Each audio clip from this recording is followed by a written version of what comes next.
what have you seen out there? What are the worst mistakes people can make when it comes to hybrid work?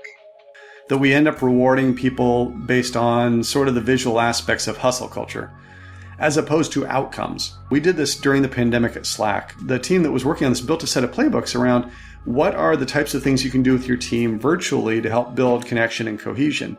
If you really want group participation, you have to intentionally redesign that process. And the best place to start is with this concept called brainwriting.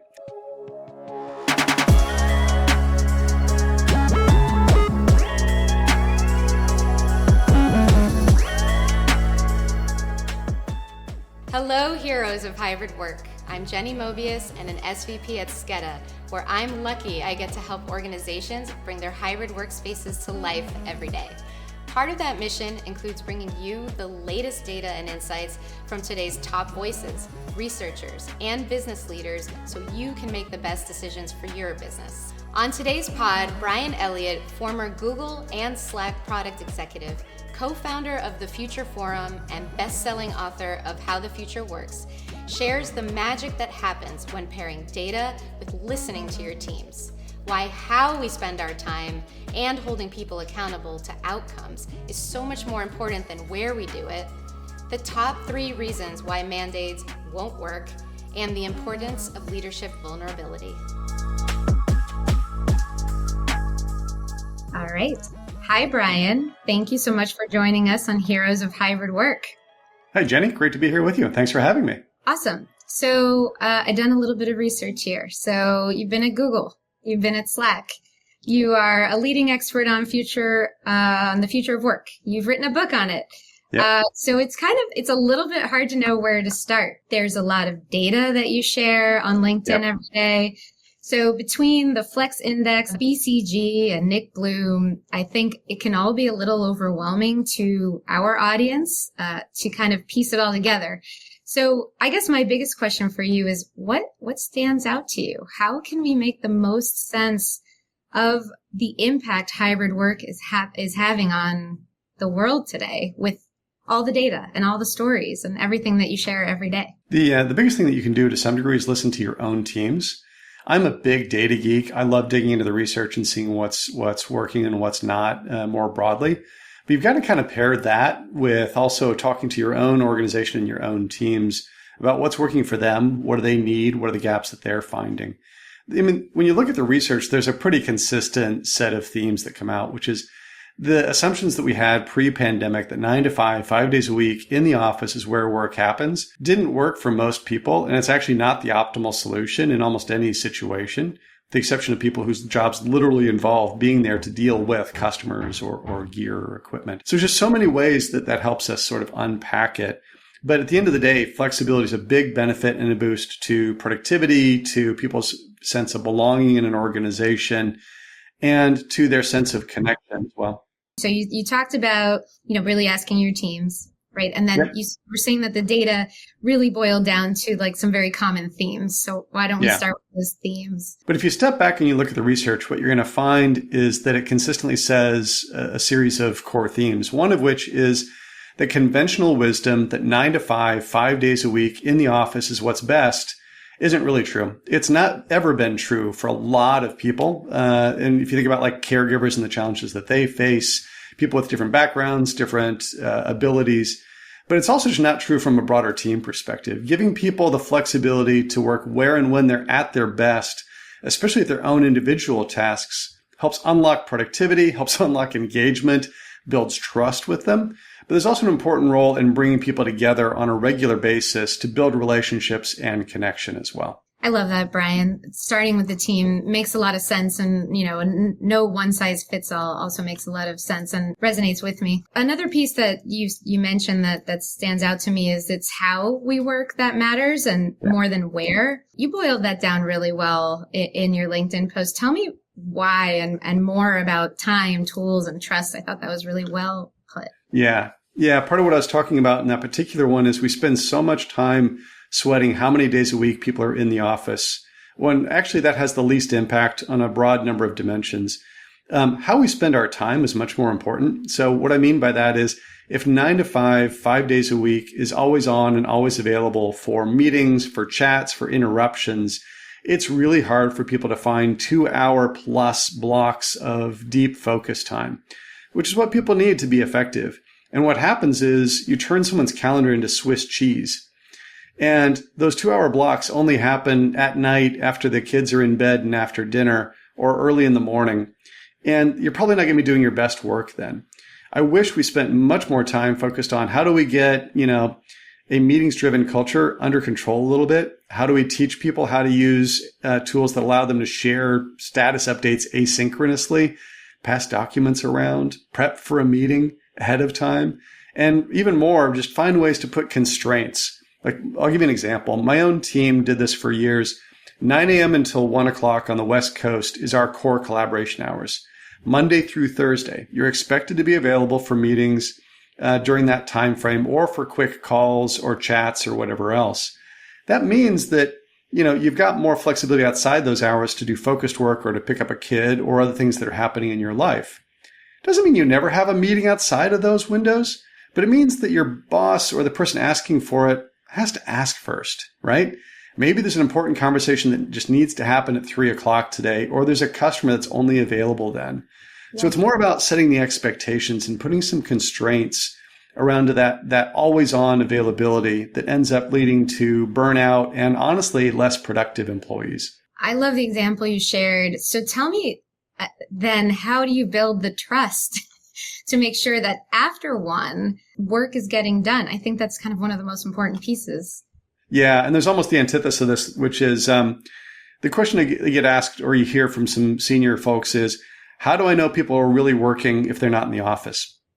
And one answer to that is, how do you really know that they're really working when they're in the office, right? Just because they're sitting at a desk doesn't mean that they're not, shopping online and doing other activities and everything else. There's this old phrase, watching people from an activity perspective is sort of the pretense of working, right? Like that's just the activity and the sort of how many hours a day is somebody sitting in a seat. Management by walking around is also actually the pretense of management. It's just acting like you're managing. It's not actually getting into how are you doing against the goals that we've got for the team. And so a much better practice is to think about how do you train managers to do things as simple as how do you run a weekly one-on-one with everybody on your team, where you talk to them about what got done last week? How did it go? Did we hit last week's objectives? What are your priorities for this week? Are we aligned on what's most important? And what can I do to help you unblock where you're unable to make progress? Doing that every week means you're not going to get surprised. I've had senior executives say, how am I supposed to trust them? Trust also means you're holding them accountable to outcomes. And honestly, that's what people want. They want to be held accountable to outcomes and judged on the basis of what they produce, what they accomplish, not on the basis of the pretense of how fast do they respond to an email or a Slack message, or are they showing up late and leaving late? Showing up early and leaving late. Yeah. Yeah, no, I love that. I spoke with Dina Upton, the former chief people officer of Drift, and she said something very similar, that it wasn't about the input anymore, it's about the output. Yeah. And I think that you two share some very similar views there. Definitely worked for them while she was at Drift. I was just going to say, I learned this early on in my startup days, which is I came from a consulting culture where everybody was in all the time, all kinds of hours worked. And when I started managing salespeople and engineers and marketing people, but also people from very different backgrounds with very different home situations, what I learned quickly is that if I wanted to get the best out of them, what I had to do is give them the flexibility to work where and when they were at their best, but hold them accountable to outcomes. Outcomes over activity any given day of the week is going to get you further. Excellent. So something else that caught my eye, and not many people were writing about it. This was actually something I was like, whoa. So everyone noticed that when Zoom issued the RTO mandate, Grindr is all over the news because they lost 50% of their workforce, right? But nobody was talking about one company that you mentioned.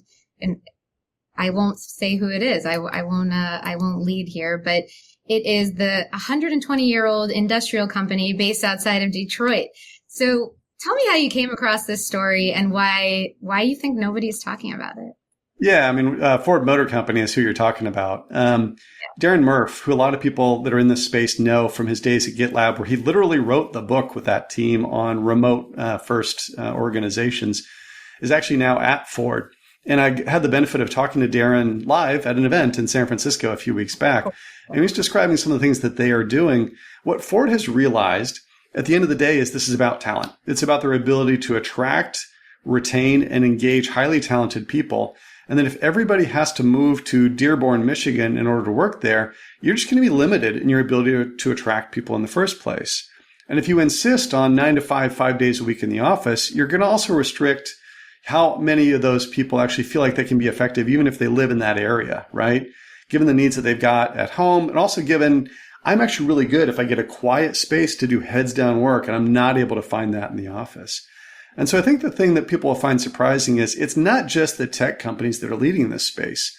Ford's a great example. Allstate's also one of my current favorites. Allstate's a decades-old insurance company based in the Midwest. Most people would think isn't really that great of a fit. They have abandoned their corporate headquarters and shifted to a much more flexible hybrid approach. So interesting. I mean, 86,000 non-manufacturing workers could adopt a hybrid schedule at Ford. I didn't know that. That's huge. I mean, that's incredible. So I thought that was a really cool thing. Thanks for sharing that. Tags are SCADA's secret weapon. It's what keeps people coming back again and again. They allow you to turn your workplace environment into neighborhoods. For example, create open spaces where everyone can get together to chat, collaborate, and enjoy company. Or create focus spaces, whether dedicated to departments or specific individuals, where people can book in when they need to do heads down work and make focused progress in a more controlled environment. Or get creative with it. You could create play spaces or give certain teams access on one day and then let another team get a turn the next, on and on. Whatever you choose, people will feel empowered to make the most of their day in the office. SCADA, hybrid work, people first. All right, so you've been a consultant for a long time. So what have you seen out there? What are the worst mistakes people can make when it comes to hybrid work?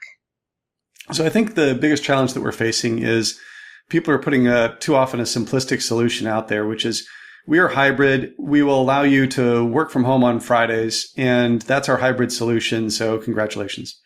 And or the top-down mandate that says Tuesday, Wednesday, and Thursday are our days in the office for everyone in our 125,000 person organization because we want you to be together with your team. And mandates don't work for a couple of reasons. The first is just a human psychology issue called reactance theory. If I tell you to do something that specific, you're going to resist in the first place because it's pushing you into a set of behaviors where it feels like you're just checking a box. The second thing is it doesn't really work for a lot of teams. There's a really big reason for that. The vast majority of teams in most big companies are actually distributed across multiple cities, not just multiple buildings. I've managed distributed teams myself for over 20 years, and that takes work. If you're saying to people, be in the office 3 days a week to be with your team, and 65% of your organization's teams are distributed across cities, it's no wonder people are looking at you funny. Mm-hmm. The third reason is even within an organization, the rhythms and needs of different teams are very different. Allstate, the example I was just using, went through this. And even within their marketing team, for example, they've got people that do content design. Those people want to be together 3 days a week. They're in Chicago. They've got an office space where they come in on Tuesdays, Wednesdays, and Thursdays because that works for them. They've also got marketing analysts that probably only need to come together once a month for 3 or 4 days of relationship building, bonding, and planning for what's happening next. And so figuring out what are the rhythms of an engineering team versus a sales organization within your team ends up being where the real traction happens. I love that. And I totally get that. So, I run a marketing team. When we do asset reviews, for instance, so much better in person, right? Put the thing up. Let's all talk about it. Let's have, lunch together, collaborate. That's when these ideas get generated and lots of, work happens. But if you're analyzing data, right, you don't need to talk about it with somebody next to you all the time. So that resonates with me a lot. Well, and you may want more of an ad hoc approach, right? Which is, hey, look, I need you to look at this right now. And so that's where technology comes into play also, which is knowing that you've got those core hours when people are expected to be available. And by the way, more senior people are expected to be available to tackle questions with you where you can screen share or have a quick chat, in Slack or a phone call to talk something out is really important. Yeah. My favorite tool is Miro for marketers, right? It's quickly get something on Miro, mock something up in 2 seconds, and you're having Exactly. a brainstorm, right? I don't even know if Miro existed pre-pandemic because I never had the need for it. Yeah, Miro and Mural are both relatively new in the space. There's a huge differential we've seen in Futureform's data too, by the way, over the 3 years of people that are technology innovators. So at the beginning of the pandemic in the summer of 2020, we had 10,000 people answering a survey every quarter. We stratified those people who are technology leaders versus technology laggards. And the difference in productivity between those two groups was about 15 to 20%. Over the 2 years, that delta grew every single quarter. Investing in tools and training people how to use them, Slack, Teams, Miro, Mural, which is, not dissimilar, Figma, you name it, ends up being really important in how teams actually collaborate asynchronously as well as synchronously. And let's face it, if we'd all lost our digital tools and technology in 2020, it honestly would have been a much harder sort of business environment than losing access to offices. Because digital is actually what stitches together distributed organizations, not physical presence. That's true. So what was the tool you mentioned? Mural? Mural, M-U-R-A-L, and Miro, M-I-R-O, are both digital whiteboarding tools that have some similarities between them. I love them both. Awesome. I have never used Mural. Yeah. Something else that you talked about was enabling employees to be the hosts. And I know that somebody else said that, but I thought it was worth kind of bringing up again. So, especially in regards to facilities management teams, which we also have as part of our audience here. Like, what does that mean? Because let me give you the context for this one, which is facilities management teams historically were responsible for the building or buildings, right? And for hosting large scale events, right? The company-wide event or the customer events that were coming in and going out type of stuff. What's happened post-pandemic is there's this phrase that I use, digital first doesn't mean never in person. There's real value in a quarterly gathering of your team and bringing them together. But all of a sudden, if your facilities team is expected to be the hosts for every team that wants to do an on-site, right, of any shape or size, from the 12-person team to the 700-person team for 2 or 3 days, they're just going to break. They can't do it. Instead, what we need to do is build playbooks, guidelines, and tools so that teams can be their own hosts. I'll give an example. We did this during the pandemic at Slack. By the way, Slack was not remote first or digital first pre-pandemic. We were office-centric like everybody else. But we built the team that was working on this built a set of playbooks around what are the types of things you can do with your team virtually to help build connection and cohesion. And it wasn't just like the typical try this. It was also, here are vendors you might try using, right? Here are events that you might try. Here is ways in which you can get food delivered, all the rest of it. And now I've seen companies do the same thing with the on-site, which is, here's the types of activities you should be doing. Here are icebreakers, team connection builders. Here are vendors that can do team belonging exercises with you. Here are places to order out for lunch. Here's places you can go for dinner. And by the way, here's a dozen different volunteer activities within a 1 mile radius of our office where they would love to have you bring your team over for a half day volunteer activity together. Those types of playbooks help employees be their own hosts for building that kind of connection that people are everybody's looking for. Yeah, that's really interesting. So it's helping your employees become more self-sufficient because every team is different. It's kind of the same as hybrid work, but now it's when you're at work, make sure that it's intentional. That's right. That's awesome. So maybe tell me a little bit more about this intentionality. What do you mean by that? When we think about intentional design, it's actually really useful to use an example because you can bring intentional design to everything from onboarding to productivity to connection to innovation and creativity. And so I'll use that as an example. From an innovation perspective, what a lot of people talk about is how do we do creative brainstorming without a whiteboard? And often the people that say that are the people that like holding the pen at the front of the whiteboard and conducting maybe a seminar. And the challenge with that is when they're doing that, the people who know them really well, who might look like me because they've been around me for a while, are probably willing to chime in with an idea or an issue. But everybody who's younger, newer, comes from outside the company, doesn't look like me, is much more likely to just sit on their hands and see what the boss has to say. If you really want group participation, you have to intentionally redesign that process. And the best place to start is with this concept called brainwriting.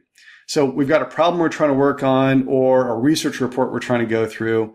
I want everybody before we meet to spend 2 hours, heads down, thinking about it, digesting the information we've got, and write down, not long form, just bullet point, your 3 to 5 key observations or issues.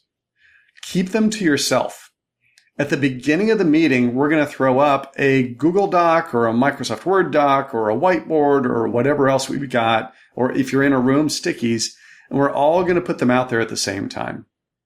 What that does is it avoids the pre-filtering that happens in those sort of situations. You get the benefit of the diversity of thought and backgrounds of the people on the team. You get more good ideas, you get more bad ideas. But you can bring that kind of intentional design to innovation and creativity. You can do the same thing for all the other issues that I listed already.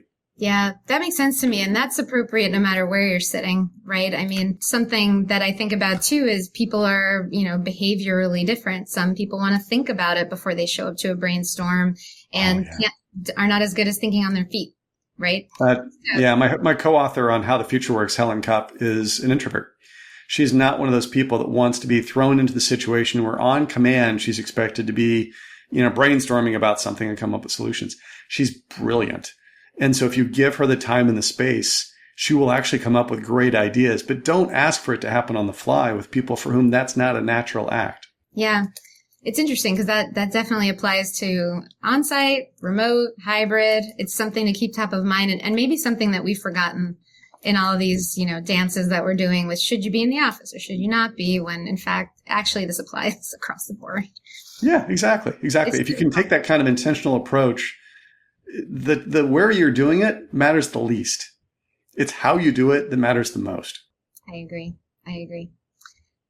So speaking of which, do you have maybe some thoughts or tips on how to ensure that it's an equitable environment for those who are on site or remote? What are your thoughts there? Because that's a really big, really important question, because we've seen in Future Forum research for 2+ years that people that want flexibility more are more often women, caregivers, which overlaps because women with children, 59% of working moms in the U.S.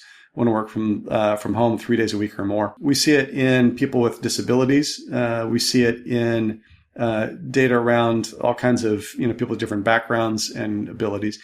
And we see it across race and ethnicity. Black, Hispanic, Latinx, Asian American office workers want to be in the office less often than their white colleagues. It's just a break from code switching. Mm-hmm. So if you take all that into account, now you start to look at the data of who's coming back. It's more often people who look like me. They are older, white, male, and not a primary caregiver.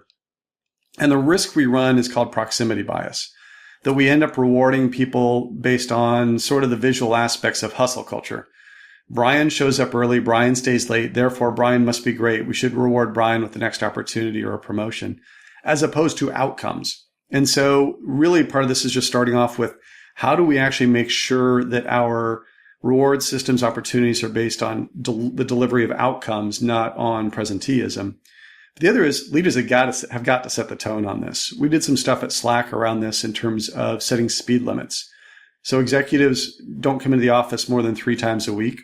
We also literally disassembled the executive suite. There wasn't a C-suite in the office any longer. So if you came in, you couldn't go to a floor to try to bounce around with all of them. And we moved people out, and people lived in different cities and different offices. Last thing I'll give you on that one is there are some meetings, hybrid meetings are always a challenge. I could talk about that one too, but there are some meetings where the power dynamics are really large, right? The chief marketing officer that has their once a week review, where the junior person on the team may only be in that meeting once or twice a year. If that meeting happens in a physical room, a conference room where one end of the conference table is the CMO and the other end is the junior staff, and your arrangement on the table determines whether you get heard or not, and worse yet, you're trying to dial in, it's really bad. So a level playing field is actually to take that meeting and keep that one all digital, right?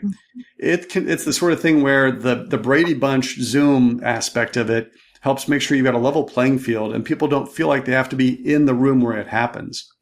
And so that's a really big deal when it comes to thinking about the power dynamics in organizations and how you keep it from feeling like, showing up is what's going to get you the reward. Yeah, I agree. Your point about modeling the right behavior, I think is also really key. Because if the CMO is coming in 5 days a week, you're going to feel like you have to, and you're going to have a terrible experience. Right. So that really resonates. Awesome. Well, we are coming up against time. So I have one question I ask everyone at the end, which is, what did you want to say on this podcast? There are questions that I have asked that potentially didn't even get to that thing that you wanted to say. So, what is that insight, that different thing that maybe you wanted to tell the audience here that we haven't talked about yet? I think the biggest thing at the end of the day is, I think a lot of, especially more senior executives, are hoping that, 30 to 90 days we'll be past this and we'll be on to something else. And the answer is, we're just in a world of continual evolution and change, from a demographic perspective, from a talent perspective, from a technology perspective. And you're much better off taking an approach that says, we have to adopt a learning-based culture in our organization. And we need to be learning-based executives ourselves. And that requires one specific thing, which is you got to be willing to say, I don't have all the answers. And for a lot of us that have been at this for a couple of decades, that can be really hard because we grew up with the expectation that we have to have all the answers. And I've had executives say to me, but then how do I set the goals and the aspiration? The answer is you kind of have to do both. Your job is to say, this is the mountain that we are going to climb. And it's going to be fantastic at the top, but I need your help in getting there. I don't fully know the path. I don't have all the answers. I want you to engage with me on this climb in order to get there. And that vulnerability and that engagement of your employees is going to take you a lot further as you experiment and iterate into this future together than pretending that you've got all the answers. Thank you so much, Brian. So where can people find you? You can find me on LinkedIn. I'm Brian Elliott. Pretty easy to find. Follow me there, connect, and it'd be great to talk with everybody. Wonderful. Well, thank you so much for sharing your insights and your thoughts on Heroes of Hybrid Work. Loved having you on the show.